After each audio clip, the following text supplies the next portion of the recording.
In those days, if someone said they were interested in nuclear science or something, in my mind it was saying, you could have been chosen to be a painter, you know.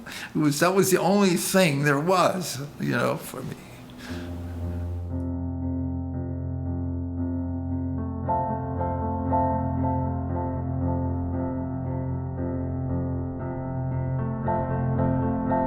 I paint what I am inspired by. That's all it is. I paint what I am influenced by. That's what I like to do, you know.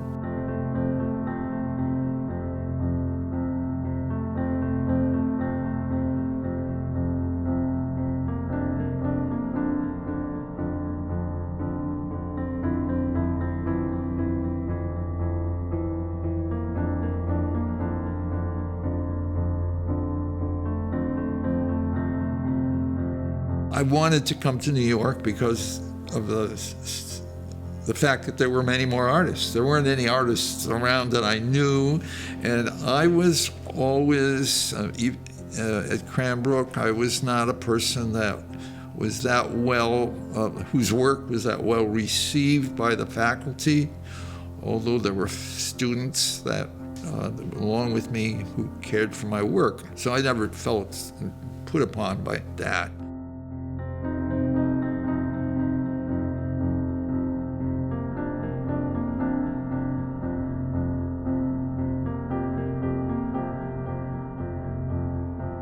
I had been reading art news for years, 4 or 5 years, I guess, and one of the reviewers was initialed FP, and so I liked the way he wrote and the way he understood painting. I appreciated it, and I thought, you know, if he's there, it was worth coming to New York for, that there would be some sympathy for what the way I thought I was going to work.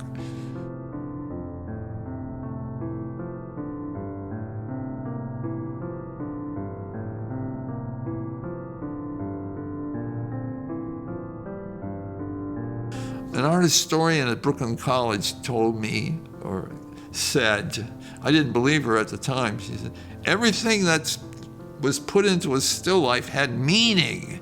I said, oh my God, none of mine have any meaning. So, you know, but because she said that, it gave me some outlet for doing something that I hadn't been doing, you know, so that my still lifes, a number of them are full of some kind of symbolism.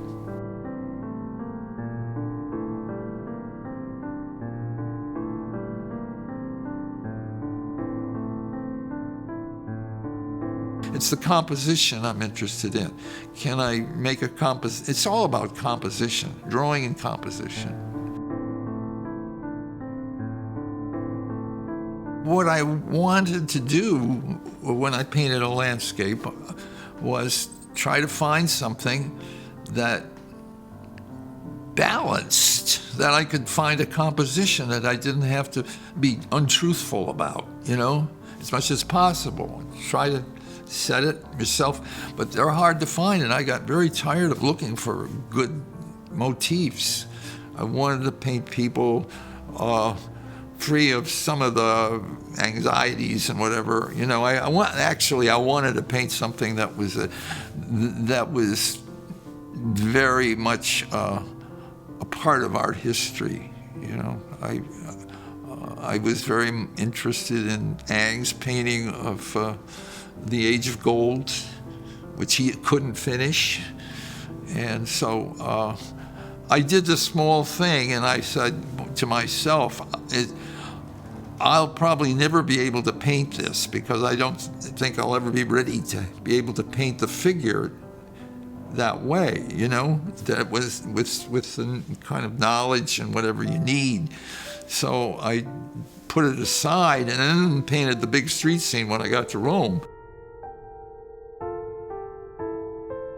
Finally, back in the late 70s,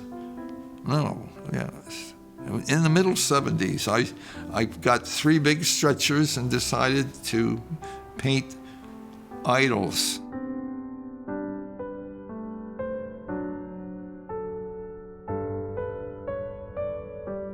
What I taught was about my measurement that I use when I work with the model, which was a measurement from the foot that carries the weight to the crotch, and double that up and you get a spot in the head. So you have the upper part and the lower part in proportion vertically. And that's what's going to keep them together. You know, the whole thing is made from those 3 points. And I've been drawing, and I've done some really pretty nice drawings before, but I never felt I had any control. I didn't know whether a drawing was going to turn out well or not. But with that measurement, I had a much better feeling of confidence when I was working.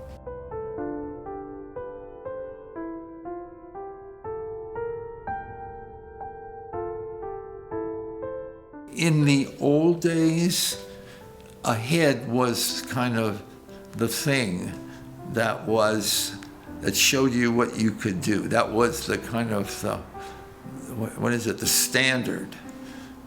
And I'm always thinking about, when I'm painting a portrait, I'm thinking about nature or light.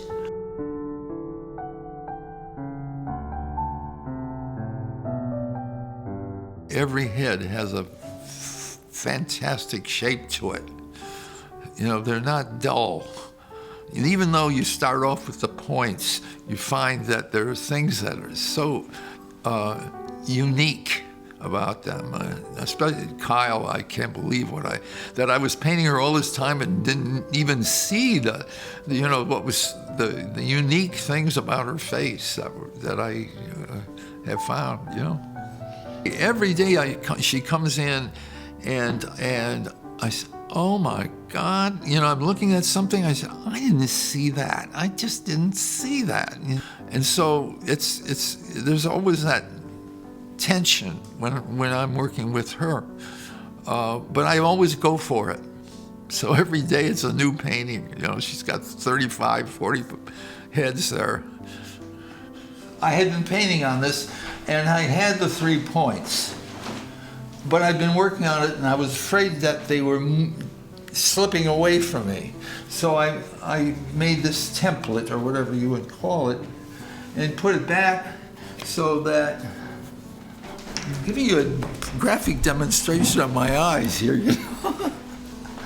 Okay, so I'm ending up pretty good for the eye. And the top is just about where it should be. And that's good. Now, if I work on it, I can always get back to those points.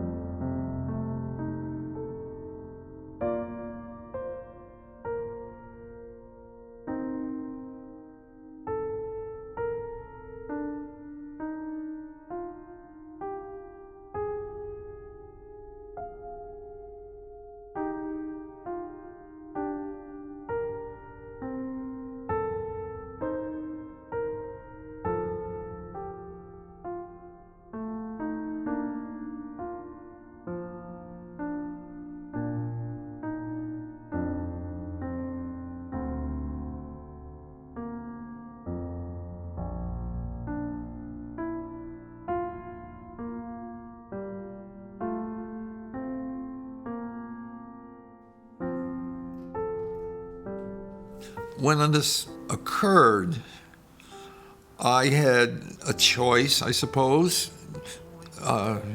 Should I just not paint anymore, or should I try to figure out something which would allow me to make paintings? And I thought of this fairly soon, that I was going to work with drawings that I had made before while I was teaching, because I did lots of drawings when I was teaching. That's how I managed to keep going after that, you know. And now I'm trying a little bit with working from life again.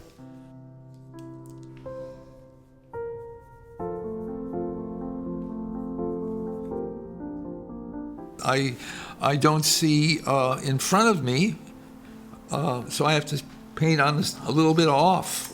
So I'm not, when I put a line down, I have to kind of dive at it, you know, get a feel for it, like, you know, but because if I try to put it down straight or put my brush down in the exact place, it's very bad. That's all I can say.